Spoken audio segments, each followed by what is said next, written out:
Hello everyone, welcome to another exciting episode of Dayspring Discussions. I'm your host Sean McGahee, and this is a show we talk about movies, TV, sci-fi, fantasy, comic books. If you geek out about it, we're going to talk about it. You can listen to Dayspring Discussions on iTunes, YouTube, Podomatic, and Patreon, and contact Dayspring Discussions on the Facebook group, Twitter account, and dayspringdiscussions@gmail.com. Well, happy Tuesday everyone, and I am back.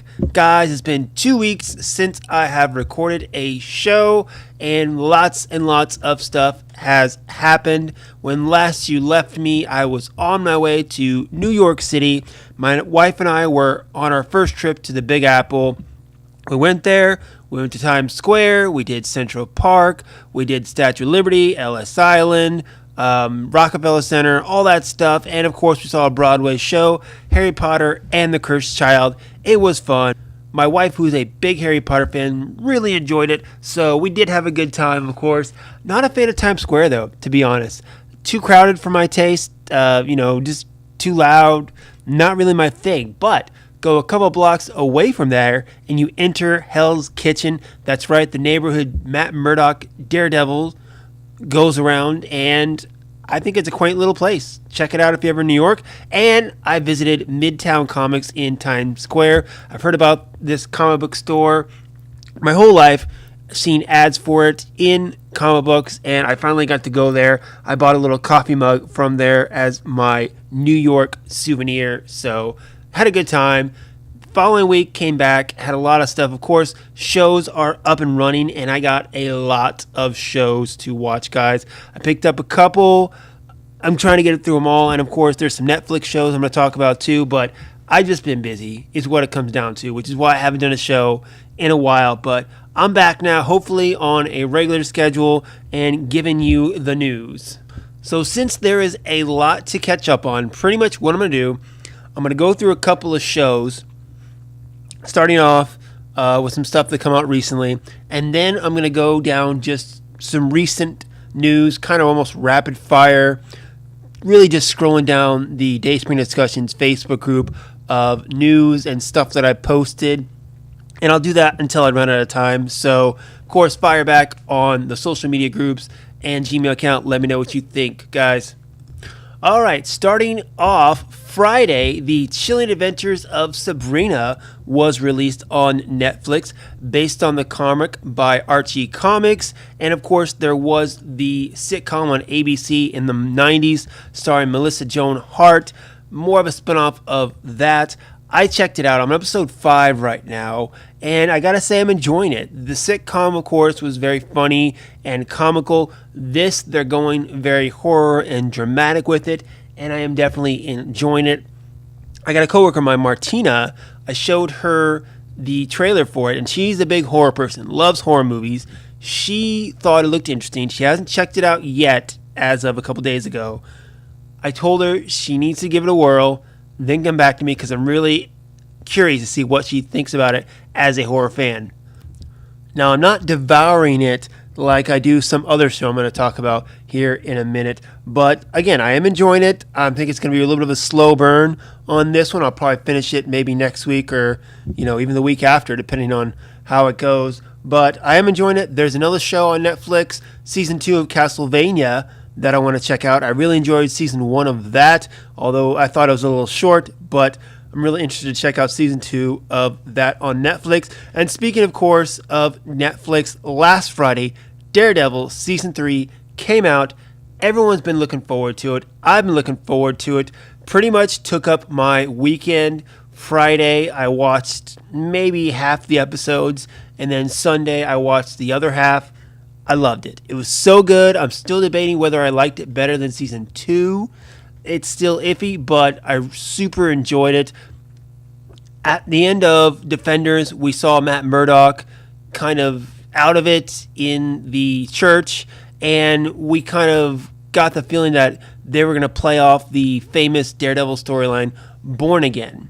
Now, the creator said they really didn't, but if you've watched the season, they kind of did. I mean, in Born Again, it was all about Kingpin ruining Matt Murdock's and Daredevil's reputation, and that's pretty much what he did. He manipulated his way out of jail and try to be the big crime boss, infiltrated the FBI.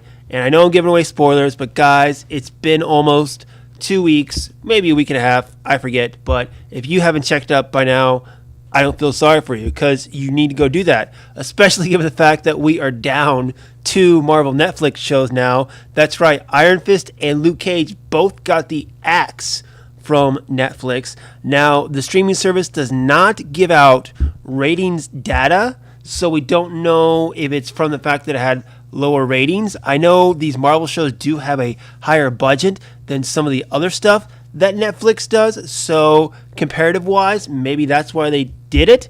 Other people are hoping, like myself, that canceling these 2 shows means they're maybe going to combine for a Heroes for Hire show. That's what I would love. But we'll have to wait and see, guys. There's other thoughts that maybe they got canceled because they're waiting to bring them back on the Disney streaming service, or even reboot the characters altogether. Nobody knows. People have the feeling Jessica Jones is next. Really, Daredevil is the true successful show of the Netflix Marvel series.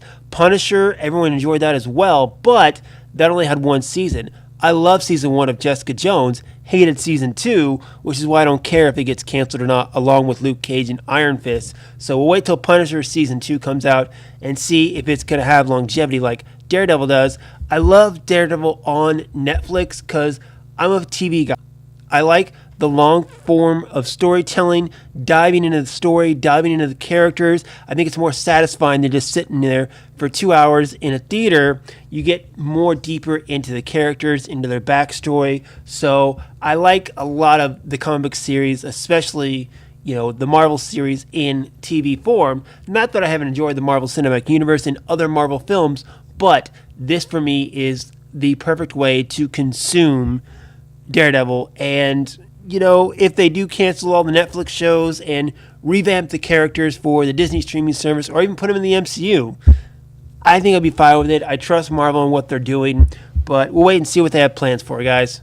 Now, over on the other side of the comic book business, DC Universe has released their first series on their streaming service, Titans. They're up to episode 3. I am all caught up, and the first episode, I gotta say, I wasn't overly impressed with it. It had that CW vibe almost to those shows, the Arrowverse, which I am caught up on all that. I'll talk about that in a sec. But it seemed like they were trying to be more violent just for the sake of being more violence, which I didn't like. But like I said, I'm all caught up to date through episode 3, and it's a slow burn on the story, and I'm really enjoying it. The fact that Dick Grayson, Robin, is leading this series is really what I enjoy most. I've always been a Dick Grayson fan. I grew up reading comics. I like Robin. Love me some Dick Grayson. I think he has one of the best storylines in comic books. Really great. So the fact that this character is leading it, really what's get me involved in it. Now, next episode, they're going to bring in Doom Patrol, which I know they're hoping to spin off to another series. So I'm interested to see how that episode is going to go. But overall, I enjoy it. It's not perfect, but it's something I'm going to stick with. And I think by the end, it's going to be a satisfying season. I'm mainly looking forward to Young Justice, Outsiders. Rumors have it we're going to get it before the end of the year. I love that, especially around time for Christmas. Really looking forward to season 3 of that series. I love it. I still need to rewatch season 2, Invasion, so I can get reviewed. But nonetheless, guys, those 3 shows, Sabrina, Daredevil season 3, and Titans, fire back on the social media groups and Gmail account. Let me know what you think, and let's chat about it. Okay, so now that that is over, it looks like I got a couple minutes left in my show. So I'm just going to go on, like I said, some news that happened in the last couple days, in the last week. Just go from recent to oldest, and we'll see how far I get before time runs out, guys. So, news came out today that IT director Andy Muschietti is set to helm a live adaptation of the manga and anime title Attack on Titan for Warner Brothers. Now, Muschietti is currently directing IT Chapter 2 that is set to come out next year.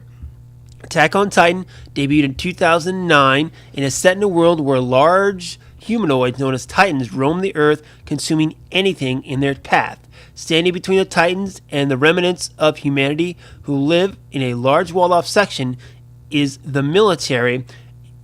It's wild. I gotta say, I haven't read the manga yet, but I have watched the first season of Attack on Titan. I didn't continue season 2. Season 3 is set to come out next year. I get it.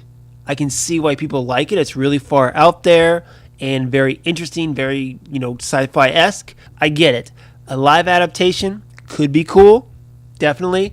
I still haven't seen it, so I can't say if Machete is a good enough director to pull this off or not. I'm not really familiar with any of his other work. I mean, I could look up IMDb, but I'm kind of flying by the seat of my pants here today. I'm not in the mood to check. But anyway, guys, Attack on Titan, let me know what you think about this series becoming a movie. It's one of those things I think would be a hard movie to make based on the source material, at least to keep it accurate.